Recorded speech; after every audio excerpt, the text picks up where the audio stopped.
আসসালামু আলাইকুম রহমতুল্লাহি ওবরকাতুহু। সম্মানিত দর্শক, আমিরে জামাত ডক্টর শফিকুর রহমান মারাত্মক বেকায়দায় পড়েছেন।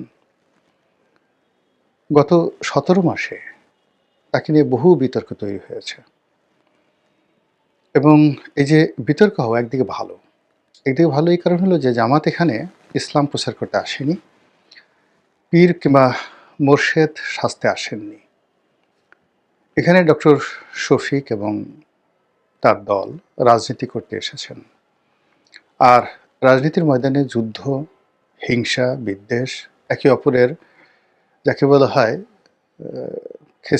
খিস্তি খেউড় বা একে অপরকে হেয় করা, এটা চিরকাল থেকে হয়ে আসছে। আমাদের নবী মোহাম্মদ রসুল্লাহ সাল্লাল্লাহু আলাইহি ওয়াসাল্লামের জীবনের কয়েকটি অংশ ছিল।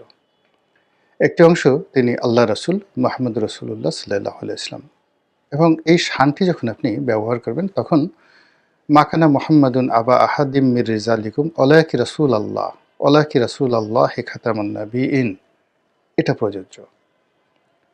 কিন্তু তিনি যখন একজন স্বামী হিসেবে দায়িত্ব পালন করবেন, পরিবারের অধিকর্তার রূপে দায়িত্ব পালন করবেন, সেক্ষেত্রে তার স্ত্রীর সঙ্গে, তার সন্তানের সঙ্গে, তার পরিবারের অন্যান্য যারা আপনজন আছেন তাদের সঙ্গে দৈনন্দিন তার যে সকল ঘটনা ঘটেছে, যেটা আমাদেরই মতো সাধারণ মানুষের জীবনে, এখানে কোনো রকম অলৌকিকত্ব নেই। তিনি খেয়েছেন, পরেছেন, বাজার করেছেন, তারপর তার স্ত্রীর সঙ্গে ঝগড়াঝাটি হয়েছে, আত্মীয় স্বজনের সঙ্গে তার মনোমালিন্য হয়েছে, ঝগড়াঝাটি হয়েছে, ইত্যাদি আরও নানা কিছু। আবার যখন তিনি যুদ্ধক্ষেত্রে গিয়েছেন, যুদ্ধক্ষেত্রে তিনি যুদ্ধ করেছেন একেবারে পরিপূর্ণ বীরের মতো, যোদ্ধার মতো। আর তার প্রতিপক্ষ তাকে এক চুল ছাড় দেয়নি, আর তিনিও প্রতিপক্ষকে যুদ্ধের ময়দানে এক চুল ছাড় দেননি। কেবলমাত্র যখন তিনি বিজয়ী হয়েছেন তখন রহম করেছেন বীরের মতো, রহম করেছেন মুসলিম মুত্তাকিদের মতো। এই যে পার্থক্য। তো এক্ষেত্রে আমিরে জামাতের অবস্থাও তাই। রসুলের সুন্নত অনুযায়ী তাকে দুর্নাম এবং দুর্ভোগ পোহাতে হয়েছে। তার প্রতিটি কর্ম নিয়ে ভীষণ রকম টিটকারি হচ্ছে। তিনি একেবারেই একজন মানে তরুণও নয়, বালক। আনন্দের আতিশয্যে তাকে তিনি চুম্বন করেছেন। এটা নিয়ে সবাই বলছে, এটা কি ধরনের কথা? এ তো সুম্মা শফিক, এই বুড়া মানুষ, এর সমকামিতার রোগ আছে, ইত্যাদি ইত্যাদি নানা রকম তার প্রতিপক্ষ বক্তব্য।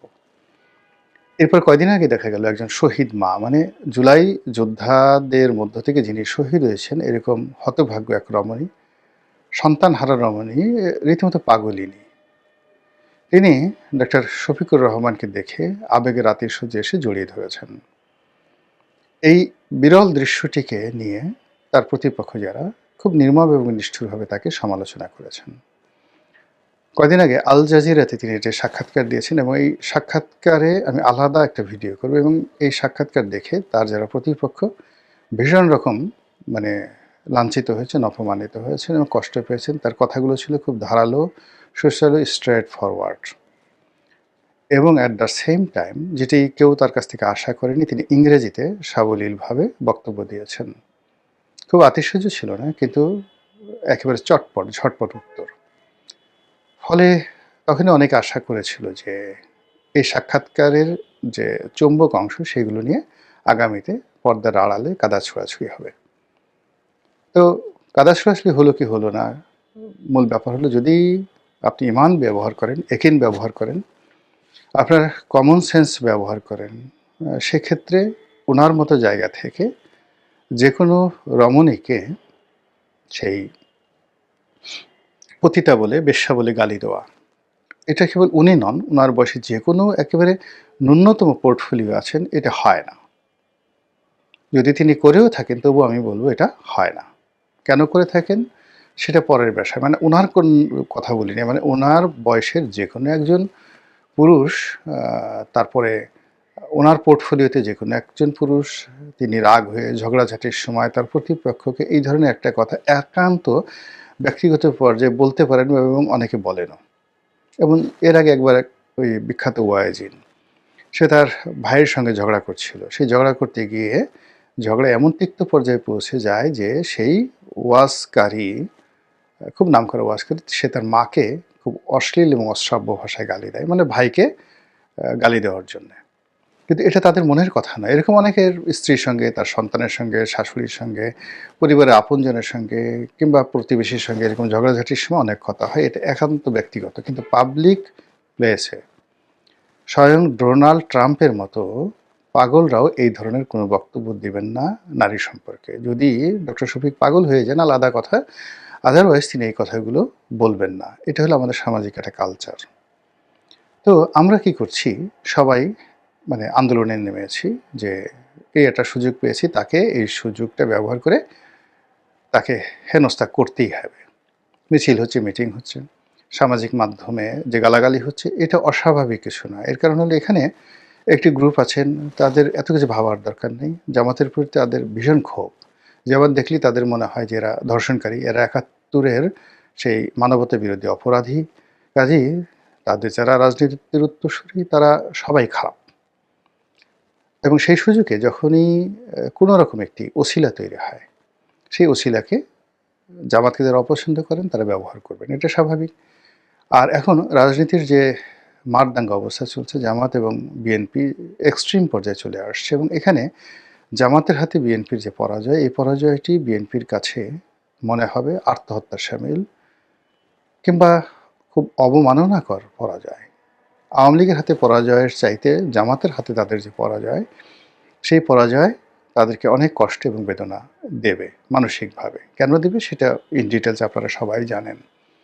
তো সেই অর্থে এখন বিএনপির সঙ্গে জামাতের ধাক্কাধাক্কি হচ্ছে, প্রতিযোগিতা হচ্ছে।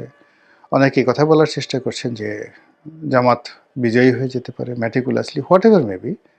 কিন্তু এটা বিএনপি আসলে শুনতে পারছে না। তারেক রহমান সাহেবের সঙ্গে জামাতের আমিরের একেবারে সেইম মাহফিলে, সেইম লেভেলে, তারপরে সেইম টপিক নিয়ে তাকে তুলনা করা হচ্ছে। কে জনপ্রিয়? তারেক রহমান না ডক্টর শফিক? এইগুলো বিএনপির লোকের মাথা খারাপ করে দেবে, এটা স্বাভাবিক ঘটনা।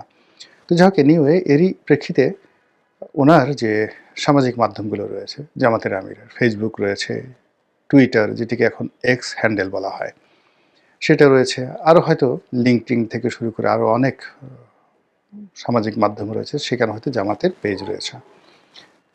তিনি ব্যক্তিগতভাবে এগুলো যাকে বলা হয় হ্যান্ডেল করেন বা পরিচালনা করেন, সেটা না। এগুলো সবই তার দলের লোকজন রয়েছে। যেভাবে তারেক রহমান সাহেবের সামাজিক মাধ্যমগুলো তার দলের লোকজন হ্যান্ডেল করেন, এমনকি বিএনপির যে পেজগুলো সেগুলো বিএনপির একটা এক্সপার্ট টিম রয়েছে, জামাতেরও রয়েছে। তো জামাতের দাবি যে এই পেজ থেকে একটি যাকে বলা হয় বার্তা, এক্স হ্যান্ডেলের বার্তা বা টুইট বার্তা, যেটা এক্স টুইট বার্তা, সেখানে নারীদেরকে কদর্য ভাষায় গালি দেওয়া হয়েছে, কর্মজীবী নারীদেরকে, এবং সেটি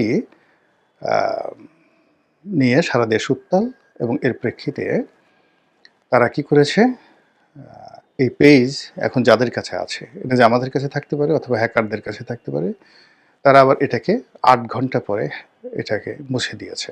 জামাতের বক্তব্য যে একটি বিশেষ পক্ষ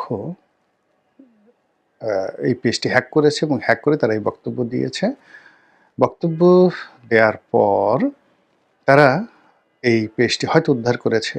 উদ্ধার করার পরে আপনারা জানেন যে জামাতের খুব এক্সপার্ট একটা টিম রয়েছে। উদ্ধার করার পর তারা এটা আবার মুছে দিয়েছে, হোয়াট এভার মেবি। এখন সবাই এটা নিয়ে বিতর্ক করছে যে প্রথমত অন্যায় করা হয়েছে যে এই ধরনের একটা টুইট দেওয়া হয়েছে বা এই ধরনের একটি এক্স হ্যান্ডেলে স্ট্যাটাস দেওয়া হয়েছে, তারপর আবার নিজের ৮ ঘন্টা পর মুছে দেওয়া হয়েছে, এখন আবার অস্বীকার করা হচ্ছে। তাহলে যদি হ্যাক হতো তাহলে মুছলো কেন? হ্যাকার হতো, এটা মুছার কথা না। ২ নম্বর হলো যে যদি ক্লিয়ারলি এই কথা বলা হতো যে না, এটা প্রথমে হ্যাক হয়েছিল, হ্যাক হওয়ার পর আমরা বুঝতে পারিনি। আর যেহেতু বাংলাদেশে ফেসবুক যেভাবে ব্যবহৃত হয়, তার 1% আসলে এক্স হ্যান্ডেলে মানুষ মনোযোগী থাকে না। ফলে জামাতের যে ফেসবুক পেজ রয়েছে বা ইউটিউব চ্যানেল রয়েছে, সেগুলো তারা হয়তো দেখা গেল ঘন্টায় ঘন্টায় চেক করে, কিন্তু এক্স হ্যান্ডেলটা আসলে চেক করা হয় না। বাংলাদেশের মানে 1% লোক আসলে এক্স হ্যান্ডেলের সাথে জড়িত নন। তো সেই অর্থে যখন এরকম ঘটনাটি দৃশ্যপটে এলো, তখনই জামাত তৎপর হয়ে এই জিনিসটা দেখেছে।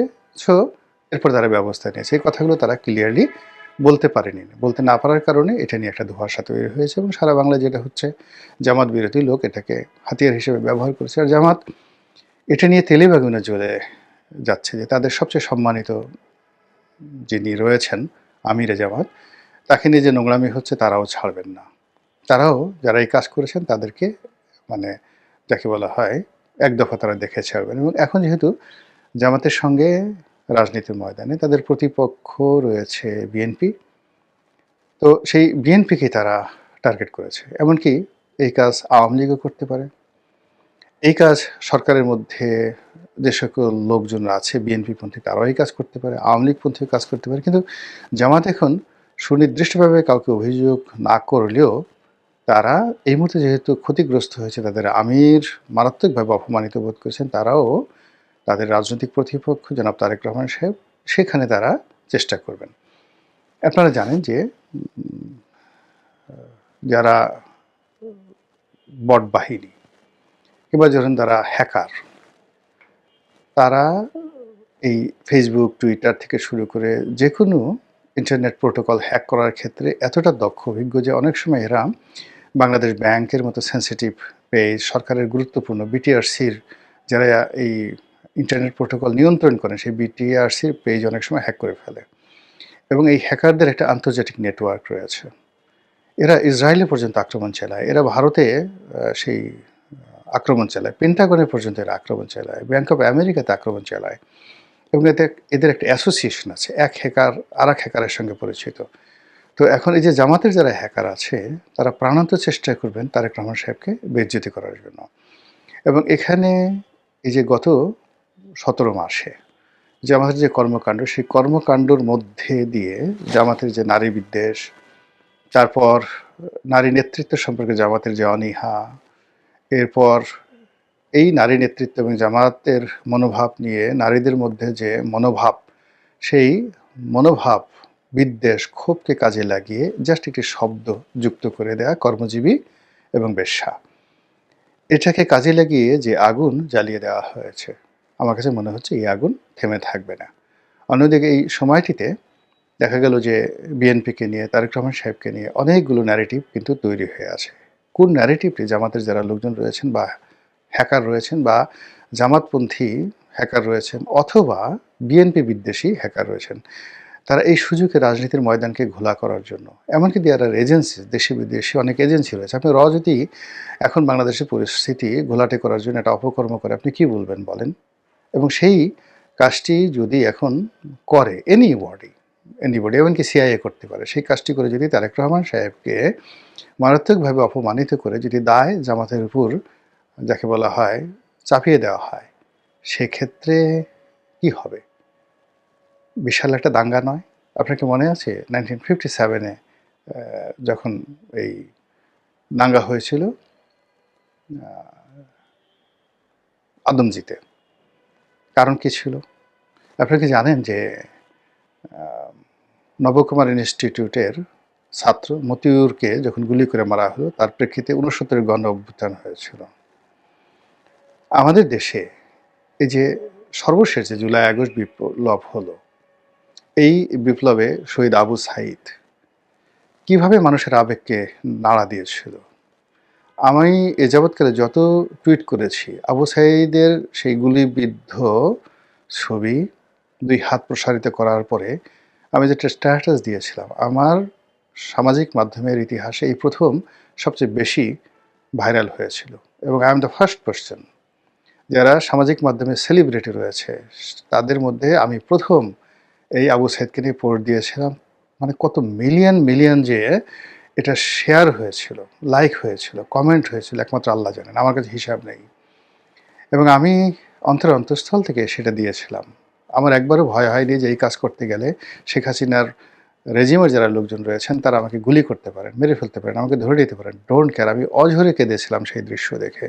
এবং আমার সেই স্ট্যাটাস আমি যে কয়বারই পড়েছি সেই কয়বার আমি কেঁদেছি। এরকম আসলে যখন একটা উত্তপ্ত অবস্থা থাকে, যে কোনো একটা আবেগ, যে কোনো একটা সেন্টিমেন্টকে কেন্দ্র করে যে কোনো একটা কলম গর্জে উঠতে পারে, যে কোনো একটা ক্যামেরা ক্লিক করতে পারে এবং মানুষের মনে দাউ দাউ করে বিদ্রোহের আগুন, বিপ্লবের আগুন জ্বলে যেতে পারে। কাজেই আমি মনে করি যে এরকম একটি টালমাটাল অবস্থায় যখন নির্বাচন একেবারে সন্নিকটে, আমরা গণতন্ত্রের পথে পা দিচ্ছি, দেয়ার আর ম্যানি গ্রুপস যারা এই নির্বাচনকে বানচাল করে দেওয়ার জন্য প্রাণান্ত চেষ্টা করছে। তাদের হাতে আমরা যেন মশাল তুলে না দেই। আসসালামু আলাইকুম ওয়া রাহমাতুল্লাহি ওয়া বারাকাতুহু।